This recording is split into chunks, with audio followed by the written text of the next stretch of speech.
must that mean? Tiki, they call me the oracle. I'm about to make this historical. These questions you ask me rhetorical. Like, who do I be? You know. I am the queen. I'm supreme. You didn't know? What do you mean? Loki, they call me the oracle. I'm about to make this historical. These questions you ask me rhetorical. Like, who do I be? You know.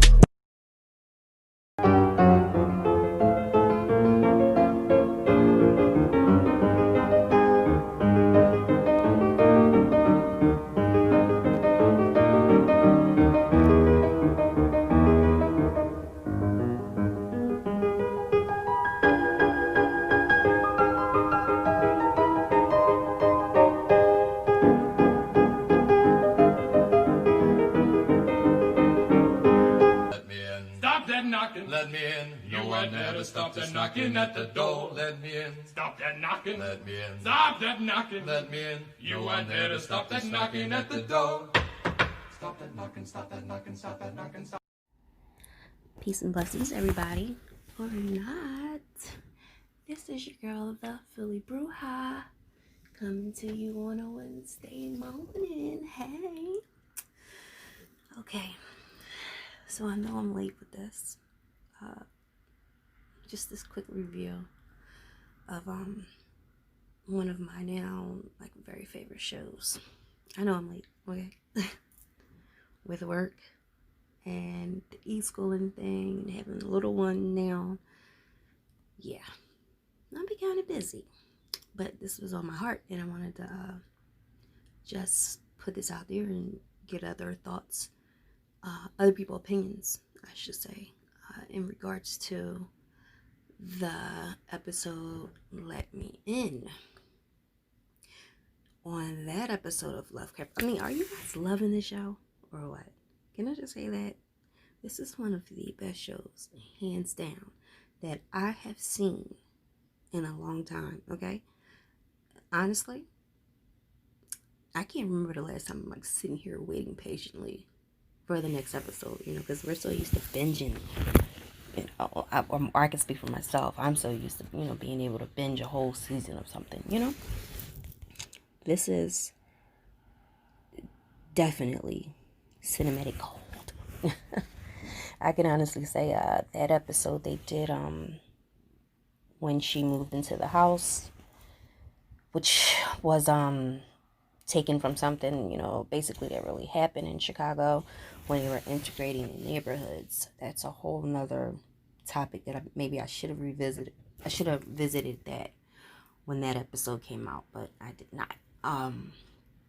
And when she called in the spiritual worker or high priestess to do the work in the house to free the souls, and when she was calling on Mama Oya, I could completely feel it through my entire being. And you could see when it was going into circles, and you can see the people turning back and healing, and they were able to free those people who were tortured in the home or whatnot, and they were able to return, back to normal as far as what they look like, because they got killed, and murdered torturously, you know what I mean? So that was a very deep moment for me, because I always say, as a spiritual worker and a spiritual healer and things of that nature, what I don't like or condone is how you see those shows when they have the ghost shows or adventures, ghost adventures and things like that. I find it cruel to go and mess with that kind of energy with no intentions of trying to set that kind of energy free. You got to think about it. How sad is that? To be an entity and stuck. To be, well, not an entity, but to be a spirit and just stuck here, in an endless time loop and reliving that energy over and over again in the same area, just over and over again. So this is one of the reasons why I don't like those kind of shows, because I think it's very cruel. If you're going with no intentions to help or for entertainment, hopefully you take something back with you to your home. And that's what you get for doing that, right? Okay. And so I just wanted to go on talk about this whole Topsy and Bopsy thing, right? Okay, now obviously, if anyone is familiar with Uncle Tom's Cabin, there was only a Topsy. But I completely enjoyed that they made a whole nother Bopsy, you know, so it was like Topsy and Bopsy, which we all know from Uncle Tom's Cabin. Topsy was where like the whole pickaninny thing came from, the caricature, and how they quote unquote they see our children, how they see us, you know, this is what they see, the pickaninny, which we know they made more than enough money on throughout that time. As far as with characters, you know, the mammy character. And then we have Topsy, who came in, it was a very brief part of the book in regards to Topsy, but it completely spawned the whole picking anything, right? So for those who haven't read it, and I'll be completely honest, I haven't read it in years, since I was probably a child. The book was written by Harriet Beecher Stowe, and it tells the story of Uncle Tom, a noble and dignified Christian slave, which is why I don't understand. I don't think people who call other people Uncle Tom actually actually read the book. Okay, that's how I feel. So they were on a riverboat in New Orleans to be sold at auction. Tom rescues an angelic little white girl named Little Eva, and when she falls overboard, grateful, her father, Augustine St. Clair, purchases Tom, and he and Eva become great friends. On Eva's deathbed, she has asked her father to free all his slaves.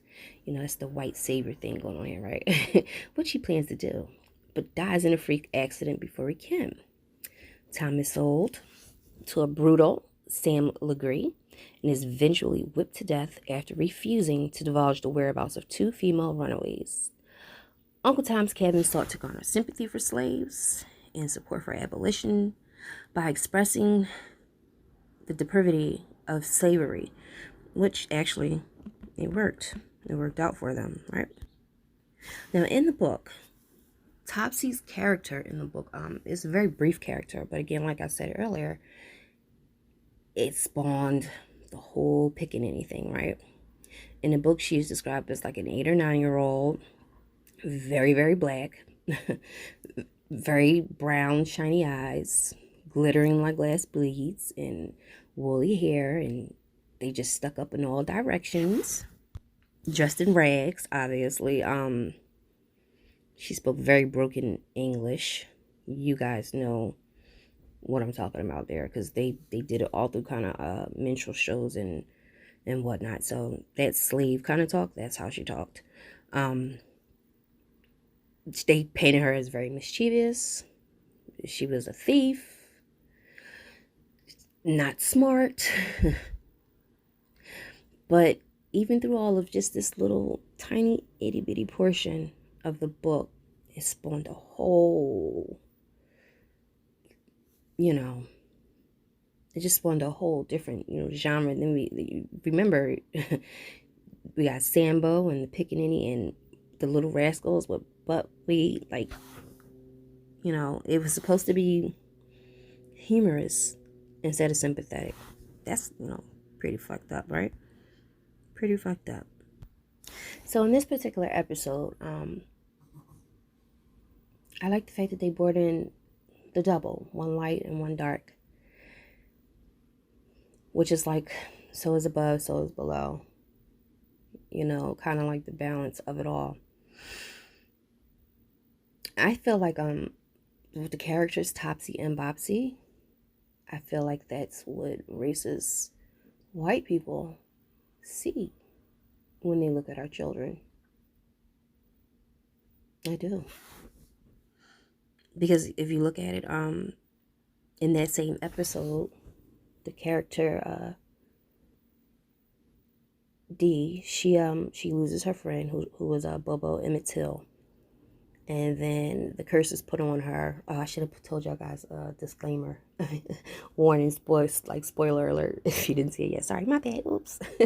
So they put like a little a curse on her or whatever. And that's when, you know, Topsy and Bopsy arrives, right? Hold on, you guys, 1 second. How I look at it is like Dee manifested that energy because at that time she was grieving her friend who was viciously murdered. We all know that story, or that reality, I should say. Tired, she was traumatized, and she was angry. She was an angry, traumatized little black girl, and I'm sure, you know, all little black girls can relate to this in some way. I honestly feel like she manifested that because that's how she felt. Everyone, well, not everyone, you know, like the white people at that time was seeing her. So I feel like it was like all the worst stereotypes of little black girls all in one, and it just manifested in something ugly and horrible because that's how she felt. You know, like white people at the time, shit, even now today, feels when they see little black girls or little black boys. Rest in peace to Trayvon Martin, right? Okay, sorry you guys, I had to step away and take a phone call for a minute. I'm not sure where I was, but let me keep going. So basically, I felt that the Topsy and Bopsy character was like light, dark versus bad, good. What is that exactly? You know? Because everyone might have a different version of what's good and what's bad. I'm glad that they turned like Bopsy. You know, Bopsy was actually, you know, the evil character from the book. You know, just following along with Topsy, and, you know, this is crazy. It's just, I feel like by both girls being portrayed the same, and it was like over exaggerated. You can see how the dance move were, you know, how the dance move was and how they were moving, and it was kind of creepy and scary. But I mean, it's just to show you that like a very small part of a book made so many years ago, we still suffer from that, you know? We still have our children who are looked at as quote unquote pickaninnies, little savages, unkept. And then you have the Eva, blonde hair, blue eyes, white as snow, can't do anything wrong, you know, and they're going to come in and swoop in and save us. I feel like ultimately in the show, and it even shows you that there is no savior. You got to save yourself regardless of color. You have to save yourself. Like both characters from the book is literally like a curse within itself if you think about it, because we still are going through it, albeit not, you know, as exaggerated as Topsy and Bopsy is. It's still there. It's still there. It's still a monster. It's still an ugly little monster that says, you know, black and brown is bad, and, you know, white is pure, and, you know, an all saving grace type thing. I feel like overall it was an amazing episode that was thought-provoking when it comes to stereotypes that we still fight today. And in this particular episode, her losing her friend, she was devastated, you know what I mean? And then you even have I think Christina, she was just saying like, okay. And Ruby is like, I want you to feel what I feel, because I feel this every day. And that's how it is when you are a mother, a daughter, a child, a black person, period. We feel these things every day. You know what I mean? And in this particular episode, I think Topsy and Bopsy, this is just my opinion, you guys. Feel free to leave comments and tell me what you think. It was just a reflection of everything that she was going through and experiencing in that moment. Did you peep when they said, "Can you smell that?" Like, what is that? Because remember, Emmett Till's mom left the coffin open for everyone to see, the ugly truth. And I'm sure it was very devastating to see that, To me, the whole episode was, well, not whole, but, the majority of the episode, when it comes specifically to D, was just showing how, in America, black children, they're devalued, unfortunately. And this episode, it definitely make you think about, it gives you some things to think about, I should say. And sorry I'm talking so low, you guys. The baby is sleeping. I don't want to wake him up, but I didn't want to put this off anymore. I just wanted to get my rambling thoughts on this particular episode and put it out there for the universe. Whoever is there to receive the message, receive it. And also, like I said, please feel free to leave your comments below. But I thought that this was very provocative, and that it just even the part when they were having sex and she was changing, from the white woman back to herself as a black woman, and it's gruesome, but the pain, you can understand the pain. You know what I mean? Yeah. I'm looking forward to great things from the show. I hope this is not the last season. I'm definitely cheering this bad boy on, man. This is amazing. Again, when she called out in the other episode, when she called out to Mama Oya, I was like, yes, Ashe, Ashe, Ashe. I'm like so excited that, our spirituality and our beliefs and religions are being brought to the forefront. No, I don't agree with it for people who's doing it as a trend. This is not a trend. This is a lifestyle. I will say, like 20-something years ago, this wasn't something that I would actually talk about openly, nor with my family, But now we're here. 2020, man, it's a hell of a ride. And I think that this show was right on time. Again, Topsy and Bopsy was manifested from these, well, they said it was a curse, it was a curse that was put on her, but, what that manifests is up to you and what you're dealing with, like what your demons are. It was a manifestation of everything she was feeling at that moment of being a black child in I think it was like 1942, 43. It's crazy because it's 2020 and shit ain't changed. As a mom of boys and girls, I worry. You know what I mean? Hoping that they come home safe. Every time my husband walks through the door to go out, to his business and come home, I'm thankful he comes home, It's a hard pill to swallow, But now we're here. So I just wanted to give a quick, I don't know, what are we here? Like 20 minutes in? Just a quick little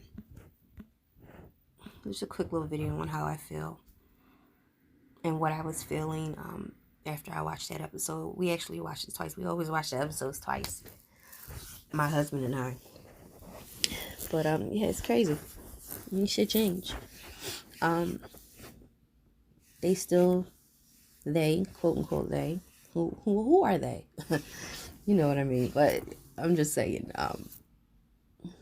they still look at little pickaninnies running through the streets savagely. We still fight against that stereotype to this day. So, yeah, I guess we'll be waiting to see the last episode, and then I'll do like a full. I'm gonna try to do like a full breakdown of the entire season, because it's just so much that goes on in each episode. And then after that, I'm like cross-referencing to see what happened, what didn't happen, where did they pull? Like, I'm all in, okay? So, once I finish seeing the last show, I think that's coming on this weekend, I think. Then I'm just gonna do like a whole review of the season, how I felt about it. Yeah. So stick around. You guys have a wonderful, beautiful, blessed day. Be good to yourself. It's all about the peace and blessings today. Just the peace and blessings, okay? You guys enjoy the rest of your Wednesday. Alrighty. Ashe, ashe, ashe. Peace, y'all. Peace. I don't like you. I don't like your energy. Stay away, demon.